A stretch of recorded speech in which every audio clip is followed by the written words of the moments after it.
আসসালামু আলাইকুম বন্ধুরা, এই ভিডিওতে আপনাদেরকে সাহস কৌশলের ছোট্ট বাচ্চাদের জন্য একটি ফুলের বাগানের দৃশ্য এঁকে দেখাবো। ভিডিওটি শেষ পর্যন্ত দেখা মাত্র আপনি শিখতে পারবেন এবং ছোটদেরকেও শেখাতে পারবেন। দেখুন, উপভোগ করুন এবং নিজে নিজেই শিখুন। প্রথমে কি করব, আমরা অর্ধেক দেখতে পাচ্ছেন একটা আর্ট পেপারের ওপর।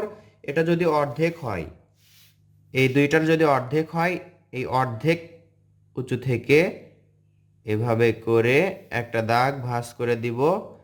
আবার এখান থেকে দেখতে পাচ্ছেন, এখান থেকে এভাবে করে আরেকটা দাগ দিব। এরপর আমরা কি করব, এখান থেকে যেহেতু আমরা সহজ করে আঁকবো, এই তো আশা করছি এইভাবে করে আপনারা দাগ দিতে পারবেন, বা যে কোনো বয়সের বাচ্চারাও এভাবে করে দাগ দিতে পারবে।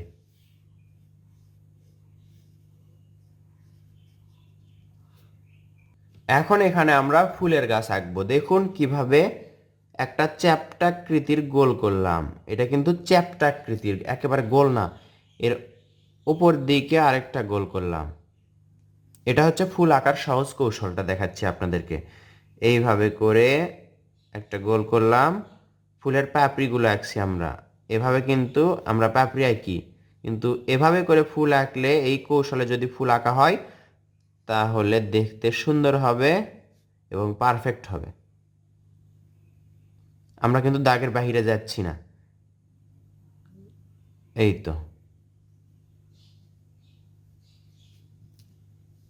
এ পাশে একটা ফুল আঁকলাম। এখন আমরা দেখি এ পাশে ফুল আঁকলে কেমন হয়। এখানে আমরা দেখি সূর্যমুখী ফুলটা আঁকি। বড় করে একটা গোল করলাম, এরপর এইভাবে, এই তো। যদি আপনি ঘুরে ঘুরে করেন তাহলে এটা সুবিধা হবে। সূর্যমুখী ফুলের পাপড়িগুলো আঁকছি। আঁকতে বসলে অবশ্যই ধৈর্য এবং মনোযোগ দিয়ে আঁকতে হবে। এরকম করে আঁকার পর আবার এর মাঝে করে আরেকটা করে পাপড়ি দিতে হবে। এমন দৃশ্য ছোটদেরকে দেখান যেটা দেখে তারা শিখতে পারবে। অযথা যে দৃশ্য দেখে শিখতে পারবে না অথচ দেখতে সুন্দর, এটা কোনো উপকারে আসবে না। আচ্ছা, এখানে একটা ফুল আঁকলাম, এখানে সূর্যমুখী ফুল আঁকলাম। আবার এখানে আমরা একটা জবা ফুলের পাপড়ি আঁকবো। দেখি এক একটা, যেহেতু ফুলের বাগান সেহেতু এক একটা ফুল এক এক রকম হলে ভালো হয়। এই তো দেখুন, একটা গোল করব, হালকা গোল করলাম। এরপর এখান থেকে এভাবে করে একটা দাগ দিলাম, এটা যেন মাঝে দিয়ে যায়। এরপর এখান থেকে দেখুন, এর মাঝে এভাবে করে দাগ দিয়ে নিচের দিকে একটা দুইটা দাগ নিয়ে আসলাম। আবার এখান থেকে এভাবে দুই দিকে দুইটা, এতে একটা, এতে একটা, শেষ। এই দাগগুলো এখন আমরা মিলে দিলেই দেখতে পারবেন জবা ফুলের সুন্দর পাপড়ি হয়ে যাচ্ছে।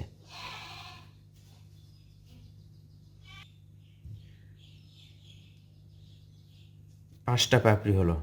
এখন এখান থেকে উপর দিকে তুলে দিয়ে এর মাথায় এরকম করে দাগ দিলেই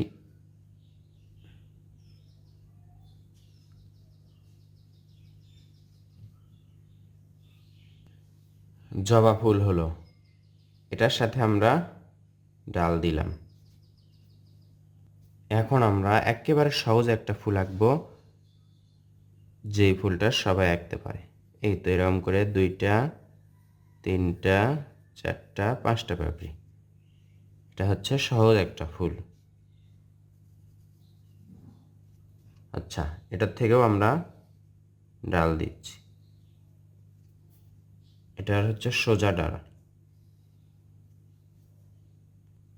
পাতাগুলো আমরা পরে দিব। এখানে আরেকটা গোল করলাম। আমরা আগে ইচ্ছা মতো ফুল আঁকাবো, তবে চেষ্টা করতে হবে এক একটা ফুল যেন এক এক রকম হয়। এবার এখান থেকে একটু উপরে, এখানে একটু মিশে নিব। মিশে নেওয়ার পর একটু উপর দিকে আমরা একটা লম্বা করে ফুল আঁকবো, এখানে একটা গোল করব এবং এই পাপড়িগুলো হবে লম্বা লম্বা। এইভাবে ঘুরে ঘুরে করার চেষ্টা করবেন, তাহলে সুন্দর হবে।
বন্ধুরা, এখানে আপনারা দেখতে পাচ্ছেন দৃশ্যটি আঁকার পর আমি সুন্দর করে রং করে রেখেছি। একবার বিবরণ দেই।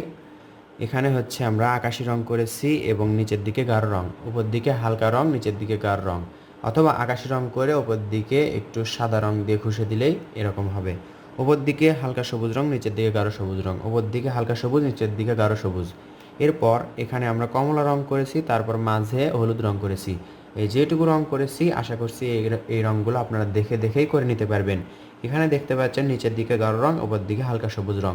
এখন আমরা যেটা করব সেটা একটু সময় নিয়ে করতে হবে, আর এটা একটু ধীর স্থিরভাবে করতে হবে, মনোযোগ দিতে হবে, আস্তে আস্তে রং করতে হবে। এই জন্য এই কঠিন রং করাটা আপনাদেরকে দেখাচ্ছি। আশা করছি যেরকম রং আমি ফুলের গাছে এবং ফুলে করেছি এরকম রং আপনারা ইচ্ছা মতো দেখে করে নিতে পারবেন। আরেকটা বিষয় খেয়াল রাখবেন, সেটা হচ্ছে রং করার সময় এই মাঝে যদি একটু সাদা রাখতে পারেন, অর্থাৎ ফাঁকা রাখতে পারেন, তাহলে সুন্দর হবে। ছোট্ট জিনিস, ছোট্ট ফুল, সেজন্য আমি সাইন পেন ব্যবহার করেছি, যেন রঙগুলো বাইরে না যায়। আপনার কাছে যে রঙটা আছে সেই রঙেই আপনি রং করবেন। তো বন্ধুরা দেখুন, এখানে আমি ব্যবহার করছি হালকা সবুজ রং বা টিয়া কালার রং, ঘাসের রং যেটা।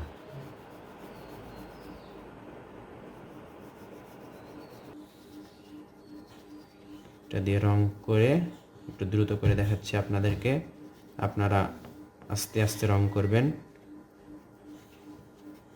দিয়ে রং করার পর আবার পেন্সিল দিয়ে এগুলো গাঢ় করতে হবে।